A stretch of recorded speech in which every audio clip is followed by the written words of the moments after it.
August నెలలో 2 శని త్రయోదశులు వచ్చాయి శ్రావణ మాసంలో.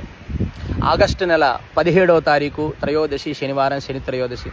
ఆగస్టు నెల 31వ తారీఖు శనివారం శని త్రయోదశి. ఈ శని త్రయోదశి సంవత్సరంలో 1-2 సార్లు మాత్రమే వస్తుంది. శనివారం త్రయోదశి కలిసి రావడాన్ని శని త్రయోదశి అంటారు. ఆ రోజు శనేశ్వరుడికి తైలాభిషేకం చేయించుకొని నల్ల నువ్వులు కేజింబో బ్రాహ్మణులకు దానమిస్తే ఏలినాటి శని, అష్టమ శని, అర్ధాష్టమ శని, శని భగవానుడి యొక్క ప్రభావం నుంచి తగ్గి కొంచెం శని భగవానుడి యొక్క అనుగ్రహం పాత్రలు అవుతామని చెప్పి చక్కగా ఆ రోజు అందరూ కూడా శని త్రయోదశి రోజు శనేశ్వరుడు తైలాభిషేకం చేసుకోండి. ముఖ్యంగా కర్కాటక రాశి వారికి అష్టమ శని, వృశ్చిక రాశి వారికి అర్ధాష్టమ శని, మకర కుంభ మీన రాశి వారికి ఏలినాటి శని దోషం ఉంది.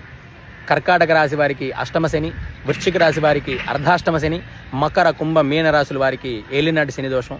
ఈ రాశుల వారు ఆగస్టు నెల 17 అండ్ 31 2 రోజులు వచ్చే శని త్రయోదశప్పుడు తైలాభిషేకం చేయించుకొని శనేశ్వరుడికి ఇష్టమైనటువంటి నల్ల నువ్వులు కేజింబో బ్రాహ్మణులకు దానం ఇచ్చి శనేశ్వరుడు యొక్క అనుగ్రహ కృపా కటాక్షానికి పాత్రలు కండి.